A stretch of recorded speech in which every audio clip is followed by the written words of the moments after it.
नमस्कार.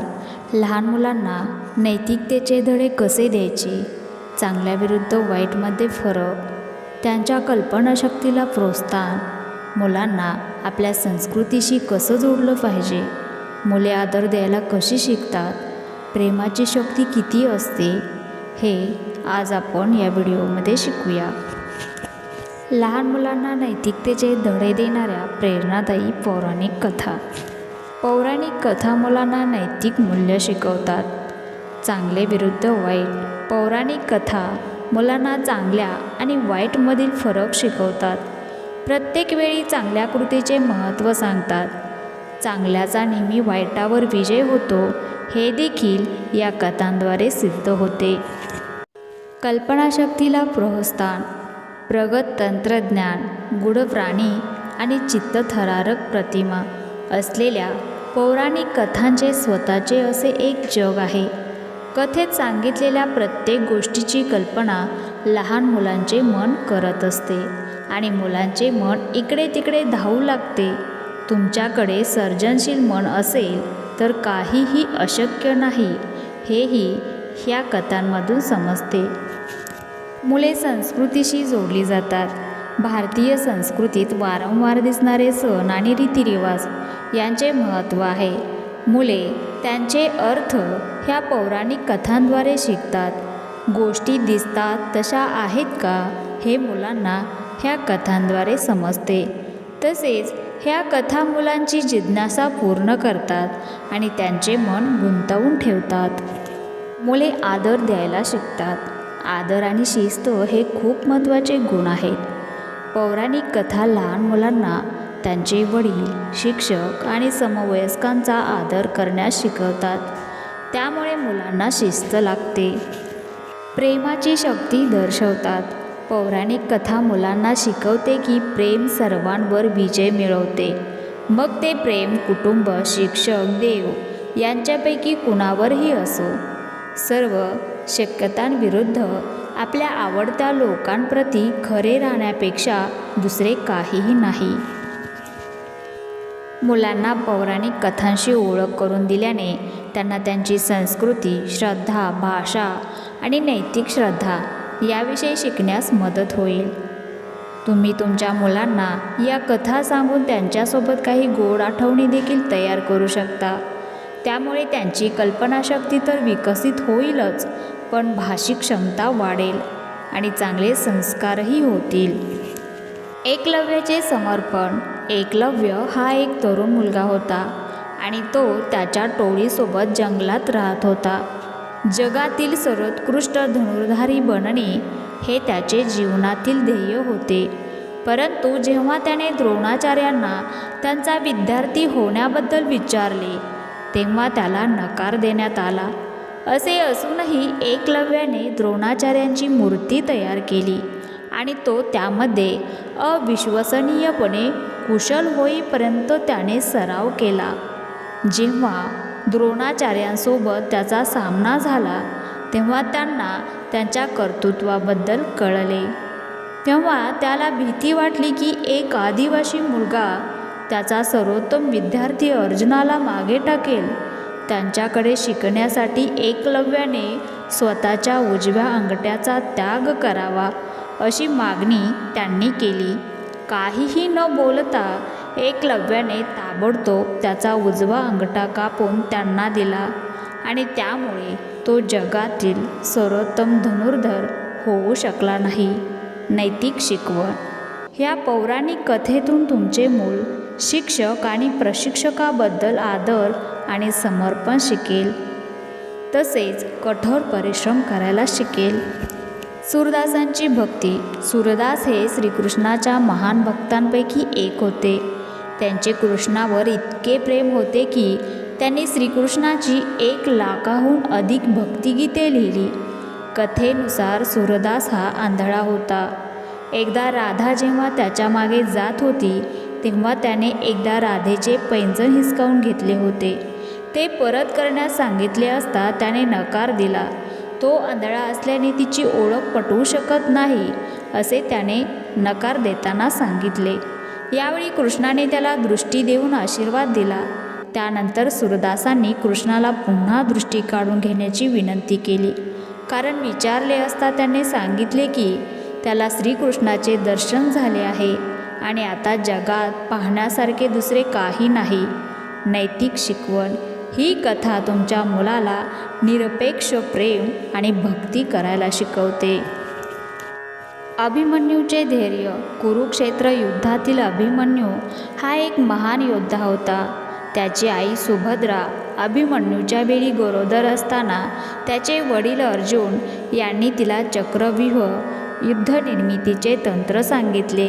अभिमन्यू गर्भापासूनच संपूर्ण तंत्र शिकला, परंतु अर्जुनाने चक्रव्यूहातून कसे सुटावे हे सांगण्यापूर्वीच अभिमन्यू झोपी गेला. युद्धादरम्यान अभिमन्यू कौरव सैन्याने तयार केलेले चक्रव्यूहात अडकला होता. पळून कसे जायचे हे जरी तो शिकला नसला तरी त्याने आपल्या आईवडिलांसाठी आणि कुटुंबासाठी लढत प्राण सोडले.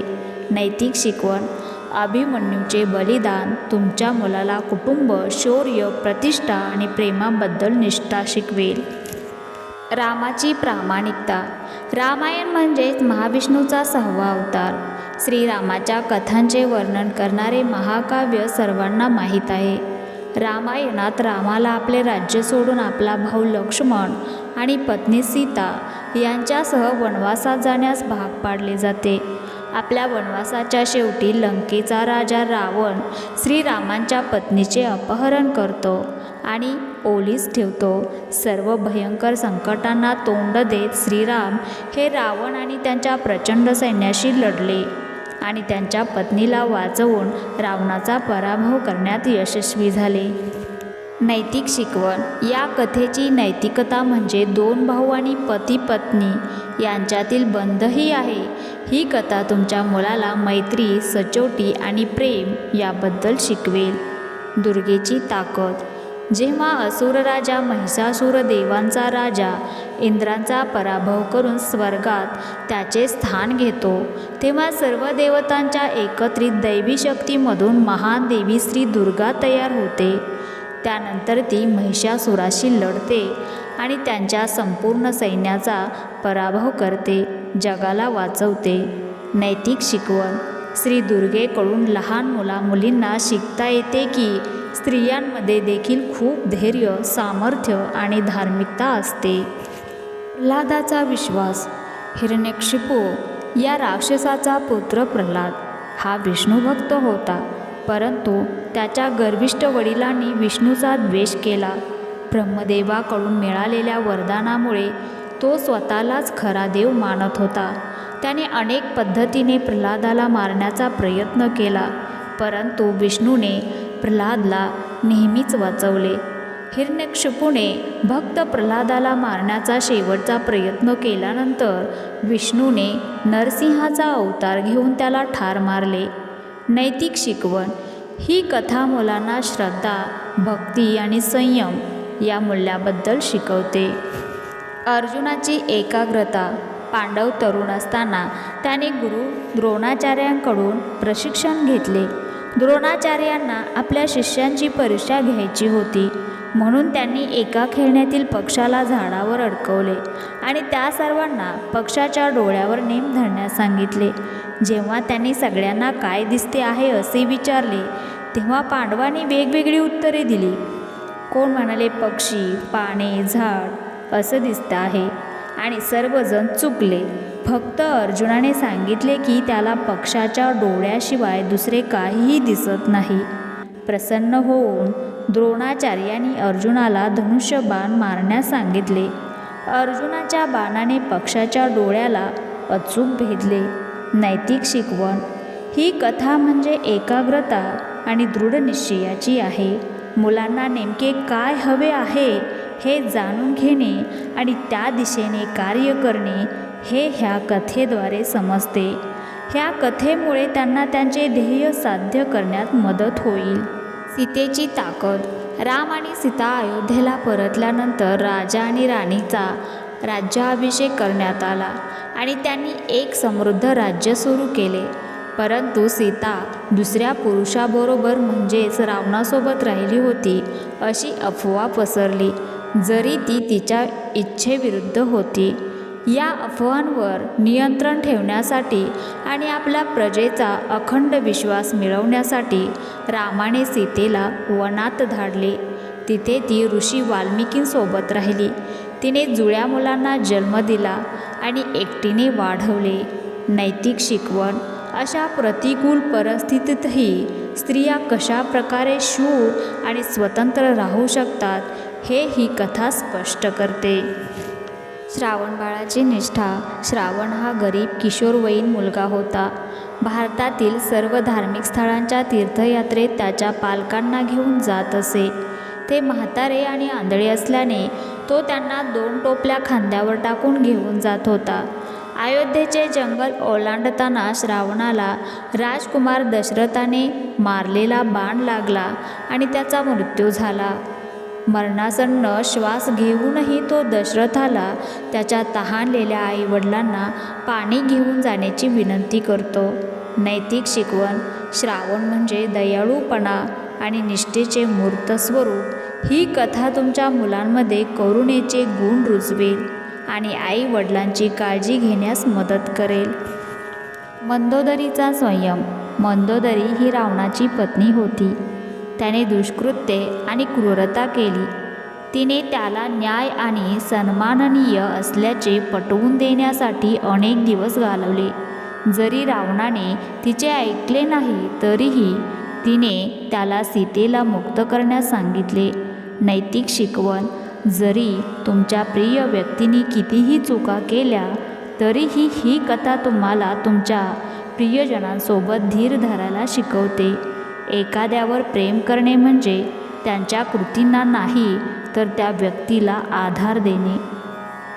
भारतीय पौराणिक कथा ही राजकारण, नैतिकता, तत्त्वज्ञान, पालकत्व, प्रेम, युद्ध आणि धर्म ह्या सर्व धाग्यांनी गुंफलेली असते. या प्रेरणादायी कथा शेकडो वर्षापासून अनेकांना प्रेरणा देत आहेत. तुमच्या मुलाला दयाळू आणि एक चांगली व्यक्ती म्हणून जीवन जगण्यासाठी आवश्यक असलेले अनेक सद्गुण आणि नैतिकता ह्या कथा शिकवतील.